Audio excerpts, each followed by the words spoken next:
अस्सलाम वालेकुम व्यूअर्स, क्या हाल है? ठीक हो? उम्मीद है सब लोग ठीक हो गए, खैरियत नाल हो गए। तो आज एक दफ़ा फिर आ गया नवें विदाग दे नाल। ते अज फिर जो तुहानू पता है जिस तरह पाकिस्तान दे विच सैलाब आए तो सैलाब दियां खबरां ते सैलाब दे जेह्ड़े नुकसान होए ने ना पाकिस्तान विच, केह्ड़े एरिया में पाकिस्तान सैलाब पहुँच चुका है, केह्ड़ी जगह ते पहुँचने आह्ला है, ये सारियां चीज़ां जेह्ड़ियां ने एह् तुहाडे नाल शेयर करने आं। चन्योड़ के त्रै मुकामात पर रेलवे ट्रैक का धमाके है मुआल से उड़ा दिया गया जी। सैलाबी रेले जेह्ड़े ने पंजाब तबाहकारियां जारी ने। सैलाबी रेलियां विच इक हज़ार तो ज़्यादा जेह्ड़े ने ना पिंड ओह् पानी विच डुब गए ने। चन्योड़ दे विच 150 ग्रां जेह्ड़ा चन्योड़ दे विच 150 ग्रां चंग पिंडी पट्टियां जलालपुर पट्टियां और आफसाबाद दे जेह्ड़े मुतअद्दद इलाके ने उन्हां विच भी पहुँच गया। वज़ीराबाद गुजरात ते सरगोदा कोट मोमन के इलाकों में फालिया 69 देहात मोदा जात वज़ीराबाद फालिया 69 देहात के मोदा वज़ीराबाद फालिया दे मंडी भावल दी सूरत हाल खराब है। 100 तो ज़्यादा देहात जेह्ड़े ने ओह् मुतासर होए ने। दरियाए सतलुज भारत तो आमन आह्ले सैलाबी रेले कसूर भी तबाही है। उहदे तो बाद इंडिया ने पानी और छड़ दिता जिसकी वजह तो और ज़्यादा मसला बन गया। गंडा सिंह वाला में पानी, चूनिया में खंबे दरिया बर्बाद, दर्जनों देहात तबाह हो गए। बावलनगर में सिर्फ हर तरफ पानी पानी। गंडापुर बड़ा रेला बावलनगर की जानब बढ़ रहा है। पाकपतन में नकवी शाह बंद और अहमदपुर आरब वाला चंद घंटे में 1.5 लाख क्यूसेक का रेला गुजरने का इम्कान है भाई जी। तो पाकिस्तान के हालात इस टाइम बहुत ज़्यादा ख़राब ने भाई जी, बहुत ज़्यादा ख़राब ने। तो उहदे तो बाद बड़ी खुशखबरी ये है कि अवाम की जीत मरियम नवाज़ की बड़ी हार। फील्ड मार्शल आसम मनीर, ये मैं थंबनेल पढ़ना पिया किदा डॉक्टर शहबाज गिल दा। आसम मनीर बूट और गिल्ली मिट्टी, अलीमा खान बेटा के साथ गाँव ने जज को तबाह कर दिया। थंबनेल ते भाई जी शहबाज गिल साहब एंड कर देना, एंड कर सकते हैं। ठाठा मारदा पानी रावी ते चढ़ गया, टल जाओ लोरियो एंकलदारी तो प्रोग्राम। भाई जी औरत एक खलोती है पानी के बीच, लख उदे पानी है जी खबर देंगी है। मांगा मंडी के देहातों में रीना फोर्ट में सैलाबी सूरत हाल बरकरार। बहुत ज़्यादा भाई जी, बहुत ज़्यादा नुकसान जो पाकिस्तान में इस टाइम हो रहा। अल्लाह पाक जिन्हों का नुकसान हो रहा अल्लाह पाक उन्होंने सबर दें। असल में मेन मसला ये है कि जोड़े ना यूरोप इन्वाद मैनेजमेंट 40 साल में 50 साल में हुकूमत होती रही है, सारा कुछ सारे हुकूमत करते रहे हैं, मगर यह है कि 40 साल में डैम नहीं बना सके। हूँ उहदे तो बाद सारे जोड़े ने तजिए करते हैं। तो उहदे तो बाद अलीम खान की जी दरियाए झेलम के विच बनी सी उहदी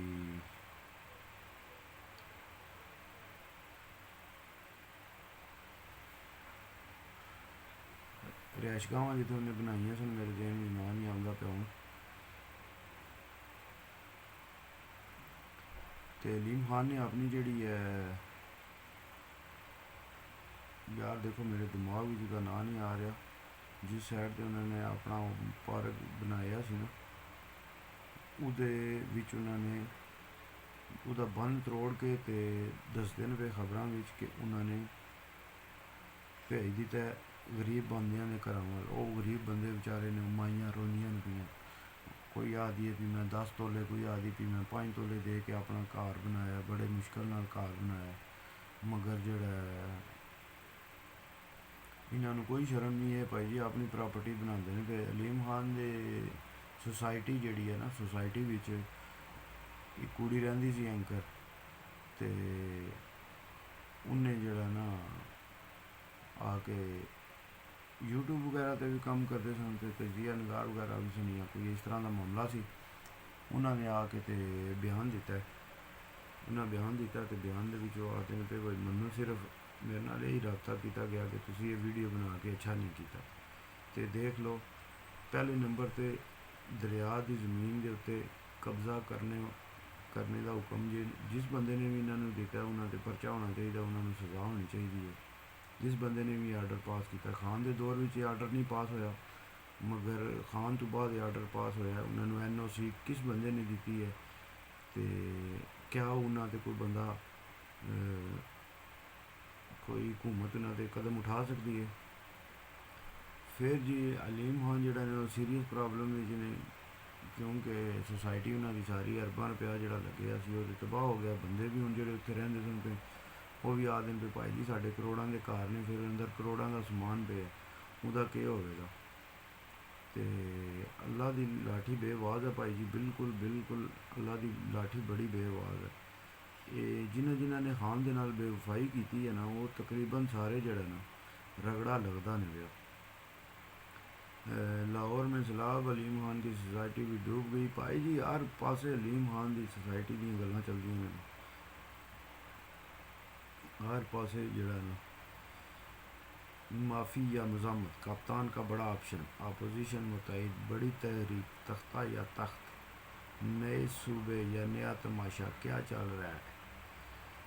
जी पारस जंजेब के जो थंबनेल लगा हुआ है ना जी, वो है। सैलाब में हुकूमत डूब रही है, खौफनाक सैलाब आना बाकी, अलीम खान को रावी में जगह कैसे मिली। ये भाई जी केस हूँ चलन दे, बड़े बड़े केस हूँ खुलने ने, जिन्होंने 2 नंबरी की है ना, उन्होंने बड़े बड़े केस चलन दे। इमरान खान की रिहाई बहुत बड़ी खुशखबरी, माफ़ी किसने मांगी। इमरान रियाज ने ब्रेकिंग न्यूज़ दे दी। तब पढ़ना मैं थंबनेल पिया तो पता नहीं हूँ कितने ने ये कूड़ मारे ने तो कितने ने सही आखिया। अच्छा जी, उसके तो बाद सैलाब जोड़ा वो भाई जी वधदा पिया, बड़ा सैलाब कब आएगा, सब डूब जाएगा, पाकिस्तान में खतरे का अलार्म बज उठे। अमेरिकी जरीदे की रिपोर्ट ने खलबली मचा दी है भाई जी।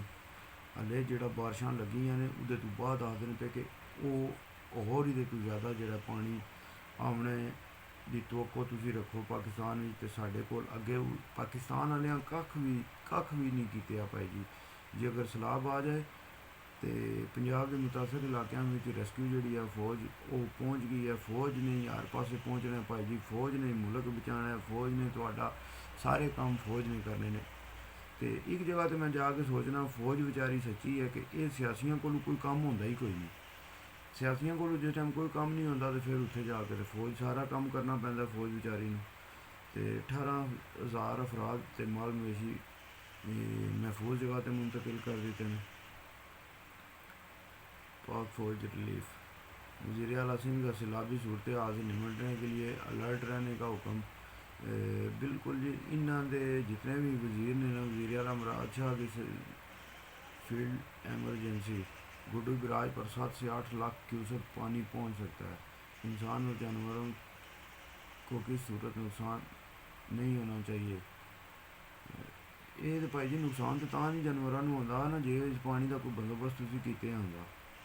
वो साड़ी मरियम नवाज है तो वो आखदी है कि जी इतना पानी जिहड़ा है साडा ज़ाया हो गया, मिठा पानी तो असीं रख सकते तो डैम बनाने ना, जिहड़े डैमां दे आर्डर कीते ने वो भी डैम तुसीं बंद करवा सकदे ने।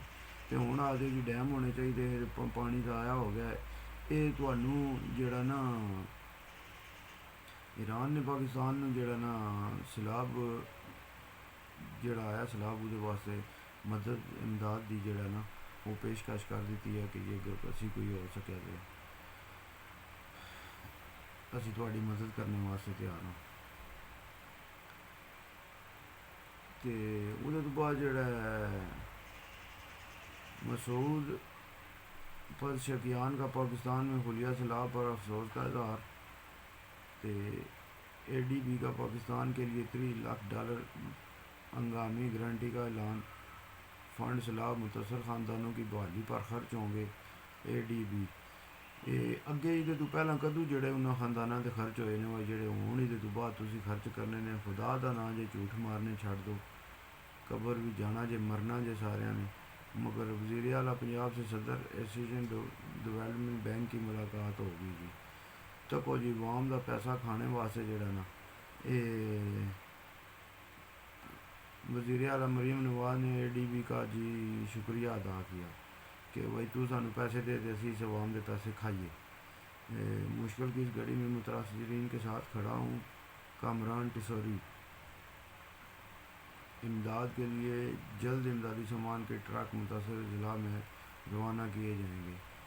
देखो जी हुण असल में पाकिस्तान दे विच कोई भी काम है ना, कोई भी काम है उहदे ते सियासत होंदी है, लाजमी सियासत होंदी है। हुण पहले जदों सैलाब आया तो पसरूर विच आफत नईम दा सैलाब दा इलाके का दौरा, इमदादी सामान की तकसीम, हुकूमत सैलाब की रोकथाम, मुतासरीन के लिए इमदाद के लिए संजीदा हो। भाई जी हुकूमत बिल्कुल किसी काम वास्ते संजीदा नहीं। उन्होंने क्या चाहिए भाई जी, तुम मरते हो पे मरो, तुम कि उन्होंने वोट दिता। तो जिस टाइम बंदा हक सच के नाल खलोंदा तो फिर उहदे नाल यही काम होंदा है। तो फिलहाल तो तुम उन्होंने वोट कोई नहीं दिता, तो फिलहाल तो उन्होंने कोई टेंशन नहीं किसी चीज़ की। तुम मरते हो जो कोई दिल पिया हो थोड़े नाल। तो नजम सेठी साहब आखते हैं खान डट गया, हड़याला तो सख्त पैगाम आ गया, हुकूमत बड़ी मुश्किल में फस गई है। ठीक हो गया जी। उसके तो बाद फिर भाई जी रेस्क्यू वर्कर्स की कश्ती भी जी है ना एक बेचारी वो खराब हो गई। सप जड़ा ना वो रेस्क्यू की कश्ती दे विच आके जड़ा ना मोटर दे वो फस गया। तो उन्हें फिर रात दिन पे डंडियां दे नाल जड़ा ना असी कढ़िया। तो ठीक है वीडियो के भराओ, अल्लाह पाक जितने भी बंदे जड़े ने डेंगी का भी मसला हुण बनेगा तो सारे बंदे अपना ध्यान करन सारे। तो अल्लाह पाक जड़ा ना जितने भी बंदे फौत हो गए उन्होंने जन्नत विच आला मुकाम अता करे। तो जितने भी बंदे किधरे मुश्किल विच ने अल्लाह पाक उन्होंने वास्ते नेक सवाब करे तो जल्दी जल्दी इस मामले विचों निकलन। तो फी मान अल्लाह, पाकिस्तान जिंदाबाद, पाकिस्तान पाइंदाबाद, यार सलामत सोबत बाकी।